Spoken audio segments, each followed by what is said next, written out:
Estamos en la era de los derechos conexos al análisis de la obra.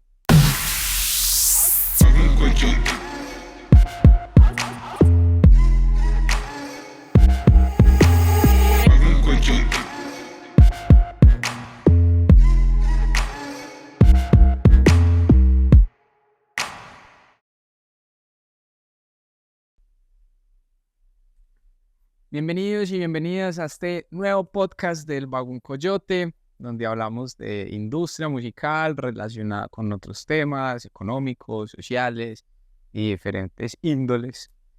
Y el día de hoy venimos con un tema que he llamado, estamos en la época de los derechos conexos al análisis a la obra, hablando un poco de la inteligencia artificial. Entonces, recuerden que nos ayudan mucho si le mandan este capítulo a una o dos personas que ustedes sientan que les sirve este contenido, o que los puede inspirar o que los puede dar una idea nueva alrededor de la industria musical. Entonces, recuerden seguirnos en las redes de For Music, de Ágora y de Vagón Coyote para estar enterados de estos temas. Y bueno, ya para entrar en materia, hay que entender un poco qué son los derechos conexos.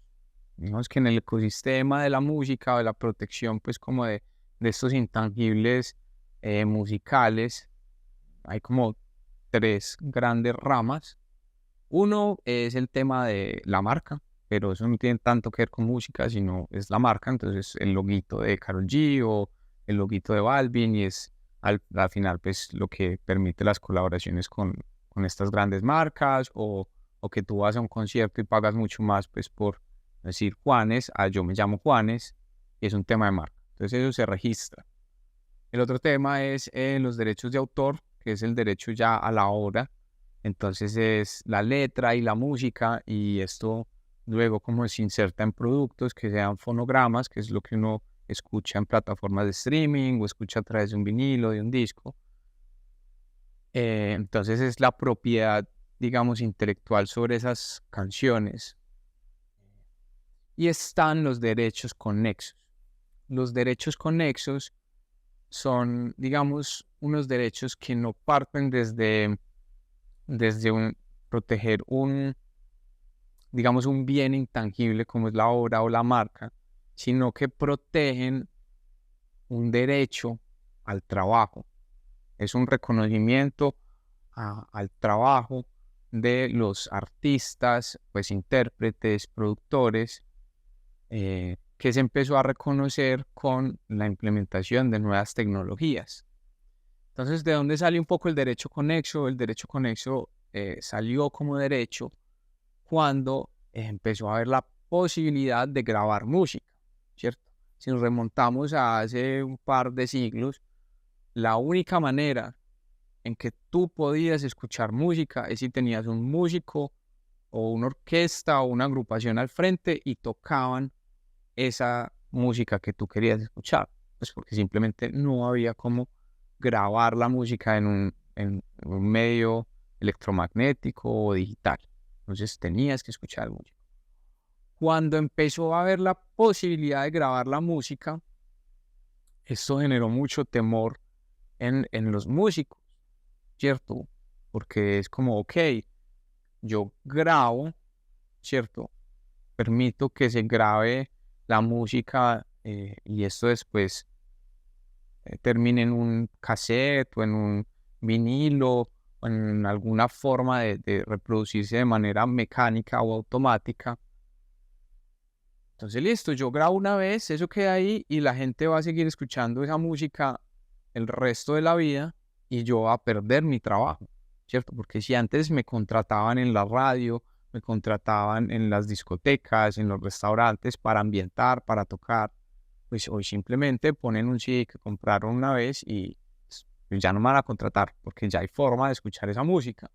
Entonces los artistas y los productores, bueno, primero los artistas, pues los intérpretes dijeron, hey, me estás quitando la posibilidad de trabajar gracias a mi talento, gracias a que yo soy capaz de interpretar esa música y grabarla, te estás beneficiando pues por sacar unos discos o esta música al público y me estás quitando mi trabajo.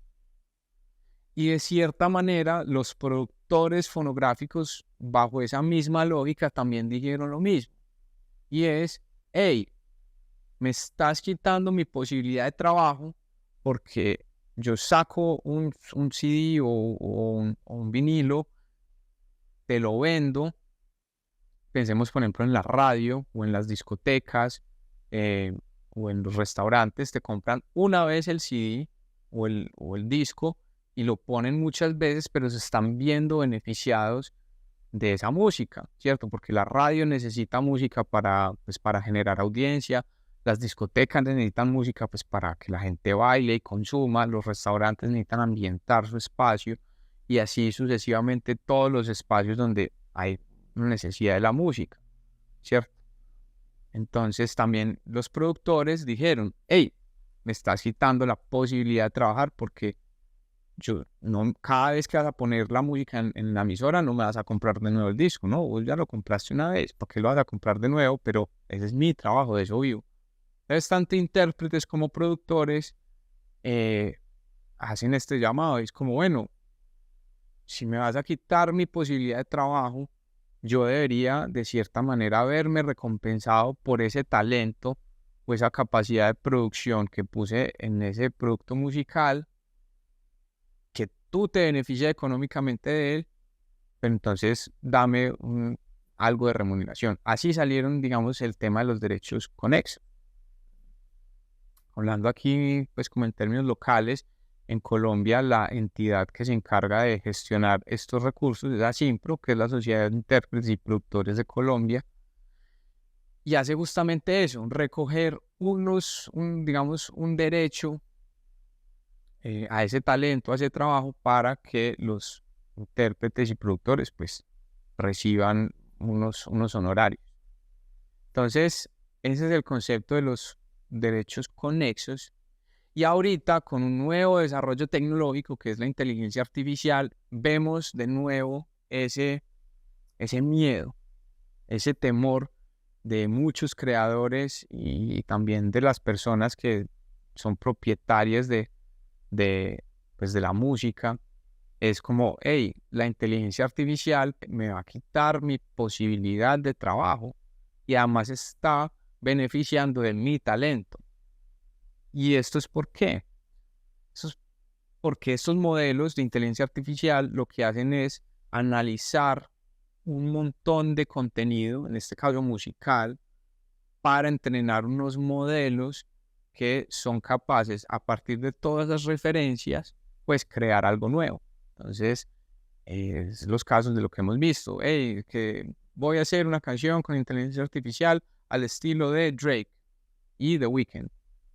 ¿Qué es lo que pasó detrás, como desde la parte tecnológica? Es que esos sistemas analizaron miles y miles de minutos, de horas y de obras para entender un poco cómo suena la voz de The Weeknd, cómo suena la voz de Drake, cómo suena la instrumentación pues, que normalmente usan estos artistas y poder crear algo nuevo. Entonces, frente a este temor que existe hoy en día, es como, ok, estas inteligencias artificiales están creando música nueva, hay gente que se está además lucrando pues de poder crear este contenido a partir de mi talento, de mi identidad artística. ¿Qué va a pasar con esto? Entonces ahí es donde, digamos, un poco la pregunta que quiero proponer en este podcast es si nos estamos viendo ante la necesidad de tener un derecho conexo al análisis de la obra. Es poderle dar una retribución a los artistas y a los poseedores de la música, o pues de lo que generen esas obras creadas con inteligencia artificial. Un poco pensando ya entendimos como la historia de dónde salen estos derechos y era como, bueno, yo estoy poniendo mi alma en un CD, en una grabación, pero necesito que me retribuyas un poco. En este caso es, bueno, estás analizando mi obra que yo he puesto, pues mi talento lo he puesto en un montón de horas y tú la estás analizando, necesito que me des un poco de retribución, pues por lo que se está generando a través de esto.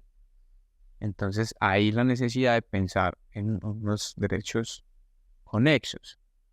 Eso se ve como algo interesante, es porque a partir de estos modelos no sabemos hacia dónde puede ir migrando la industria, ¿cierto? Y en este momento hay un gran temor, pero pensemos qué sería la industria musical si no existiera, por ejemplo, todo el segmento fonográfico, o sea, si no hubiera forma de grabar las obras, pues muchos artistas que viven a partir de grabar música, pues no existirían o no habría un modelo de negocio para los estudios, para los músicos de sesión, para los productores musicales, para los ingenieros de sonido que están en estudio.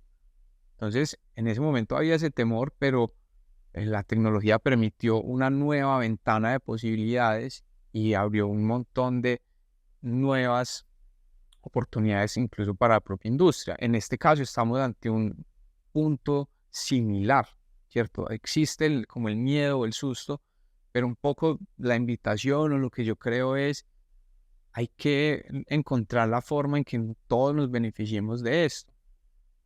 Y aquí es donde de pronto lo que tenemos que empezar a tratar es a tener estas discusiones, a entender cómo funciona el proceso y empezar a exigir regulaciones, a empezar a exigir políticas públicas que nos permitan a todos beneficiarnos, ¿cierto? Sí, incluso no solo de beneficiarnos, sino también tener control de qué pasa con mi música frente a estos modelos, donde por ejemplo yo como artista eh, pueda decidir si mi obra la quiero destinar a que sea estudiada y ahí puedan surgir cosas nuevas o no. Y esto puede ser muy interesante porque puede ser que un artista se sume a esto de manera enérgica y encuentre un montón de posibilidades, por ejemplo, en cuanto a interacción con el público, ¿cierto? Que el público se vuelva a partir de mi talento, pues creadores de más contenido a partir de lo que yo hago. Entonces, por ejemplo, no sé, mi audiencia quiere sacar una canción mía hablando de, del mar o de las montañas o de cualquier cosa que yo normalmente no hablo, pero ellos lo hacen y yo me puedo sumar a eso, incluso puede ser referente. Hemos visto, por ejemplo, casos, digamos, de esta canción que se fue viral con la voz de Eladio Carrión, que hablaba de mi primera chamba. La canción no fue creada por Eladio Carrión, fue alguien que utilizó como su voz con inteligencia artificial, le puso pues como una temática y se fue viral. Y este artista lo que hizo fue aprovechar esto, pues de pronto es una idea que jamás se le hubiera ocurrido hablar pues como del trabajo, de su primera chamba, pero alguien lo hizo por él y él simplemente se sumó a ese movimiento que se creó alrededor de esta canción. Entonces son posibilidades, oportunidades nuevas que pueden pasar gracias a estas herramientas.